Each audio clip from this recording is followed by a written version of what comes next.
This month we're going to talk about exposure to harmful plants and critters. And when I say bugs and critters, I'm talking about anything that could bite or sting. Let's start off by talking about ticks. If you have a tick on you, you should remove it as soon as possible. If it's stuck down, you can use tweezers to grasp it as close to the skin as possible and try to remove it. You should disinfect the bitten area immediately and wash your hands. If a bullseye rash or any other symptoms develop, seek medical attention promptly. Ticks can carry illness like Lyme disease and Rocky Mountain spotted fever.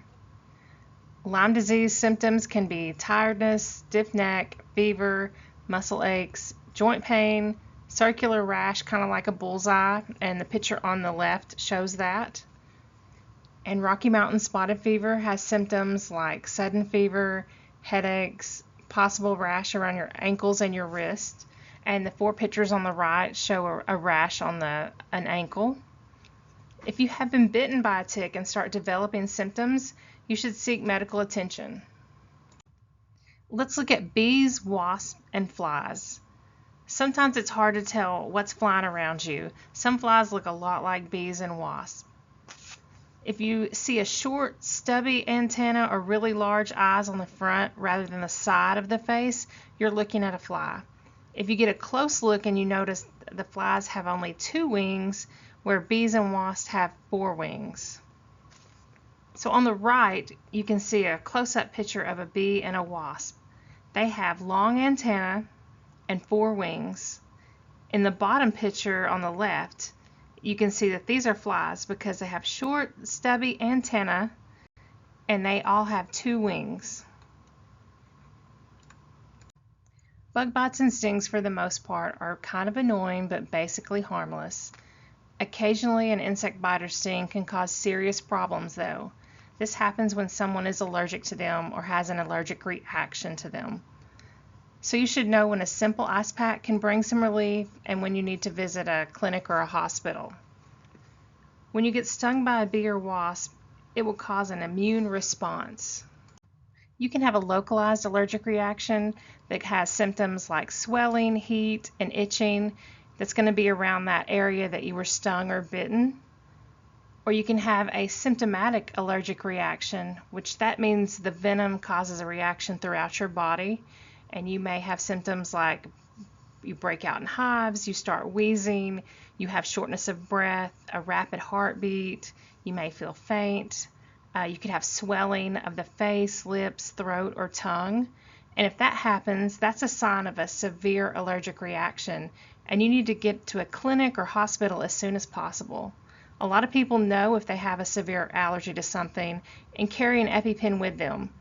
If you or someone around you has a severe allergic reaction to something and uses their EpiPen, that person should go to the emergency room right after. Allergic reactions may need further monitoring, and some people will need more than 1 dose of epinephrine or need other emergency treatments. We also have mosquitoes. Mosquitoes can be found anywhere people, food, or pools of water can be found. Generally, they are nothing to worry about. They bite you, you itch, end of story. But sometimes infected mosquitoes can give people diseases like West Nile virus. That was real big in the news a few years ago. The good news is that most people, especially healthy people under 50 who get West Nile virus, do not have any symptoms from it. And less than 1% of people infected will have a serious illness from it. And we have spiders. Most spider bites are minor, although they can cause mild swelling or allergic reactions. Even a low-risk spider like the ones in the bottom picture can cause some people to have a reaction. We have brown recluse and black widow bites. They're going to be more dangerous. If you think you've been bitten by one of these spiders, you should see a doctor and get treatment immediately. Black widow spiders have a shiny black body and an orange-red hourglass shape on their underbelly. And here's a picture of a black widow spider on the left-hand side. Brown recluse spiders are brown with a small violin-shaped area on its back. Their bites usually don't hurt at first, and most people don't even know they've been bitten till it's too late. You can see that picture on the right-hand side, and you can see the small violin shape on its back. We also have fire ants. They bite and sting. They are aggressive when stinging and injecting venom, which causes a burning sensation. It can also cause red bumps to form where they've stung you. You're going to seek medical attention if a sting causes severe chest pain, nausea, severe sweating, loss of breath, serious swelling, or slurred speech. And here's a picture of some fire ants and an ant mound. Those ant mounds seem like they pop up out of nowhere, and they're everywhere. And before you know it, you're either standing on top of one or beside of one, and you don't even realize it until you feel the burning from the sting. So how do we prevent bites and stings? Well, we need to use repellent. Always follow those instructions and don't use more of the product than you need. It's not going to give you any extra protection. If you need to use sunscreen and repellent at the same time, you should apply the sunscreen first and repellent second. And if you're doing a sweaty job or something that's going to cause you to get wet, you should reapply every so often. Don't disturb bee or wasp nests. And as hard as it is to do this, don't swat at buzzing insects. This will make them want to sting you. You can remove standing water from bird baths and buckets, things like that are going to hold water. Try to stay inside when mosquitoes are most active, and that's going to be around dawn and dusk. And wear insect repellent when outside. When in tick country, stay in the center of trails and avoid woody areas with high grass. Check yourself for ticks every few hours. Remove any you find immediately, and you should shower when you come inside for the night.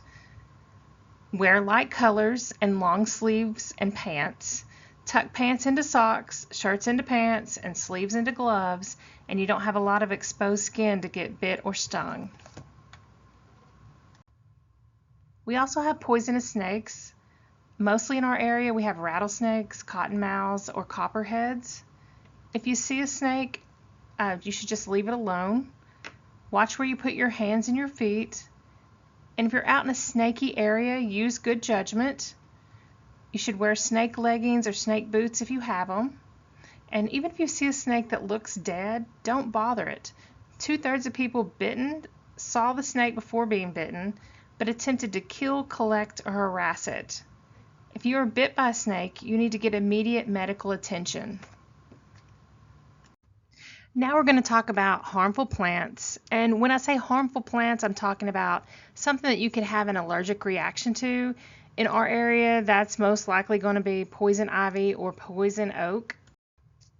So poison ivy can grow as a vine or a small shrub trailing along the ground, or it can climb on low plants, trees, and poles.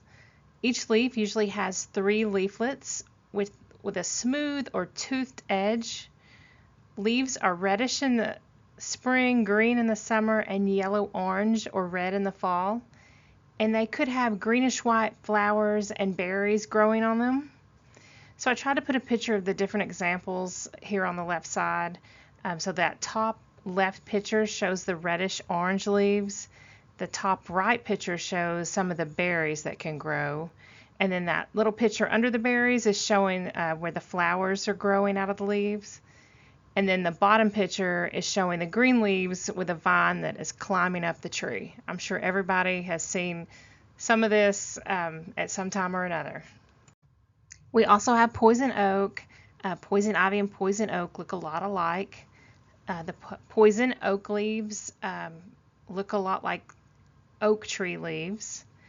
And poison oak can grow as a low shrub. It can grow in tall clumps or long vines. And the leaves are in clusters of 3, and they're going to be lobed or deeply toothed with rounded tips. And sometimes those leaves on poison oak are going to have a smooth hair underneath. And they also grow the yellow-white berries or flowers. So I put some pictures on here to show you some examples of poison oak. And the bottom picture shows the oak-like leaves, and that top right picture shows the flowers that can grow just like the poison ivy. And the left picture shows roots from the poison oak that can grow on trees. And it looks dry or dead, but it's not. If you touch it or grab it, you can still have an allergic reaction because the oils are still in there. Here's some tips to prevent a reaction from poison ivy or poison oak. You need to learn what poison ivy and poison oak plants look like so you can avoid them. Wash your tools and gloves regularly. Wear long sleeves, long pants, and gloves. Wash your skin in soap and cool water as soon as possible if you come in contact with poison ivy or poison oak. The sooner you cleanse your skin, the greater the chances that you can remove that plant oil and help prevent future spread. And if you're out where there's no soap and water, if you have some kind of sanitizer or sanitizing wipes with alcohol in it, you can use that. Or if you have a first aid kit with alcohol wipes, you can wipe off with those too. You should use topical products like Ivy Block if you know you're going to come in contact with poisonous plants. A lot of times you don't know until it's too late though. Here's a few tips to treat a poison ivy or poison oak rash.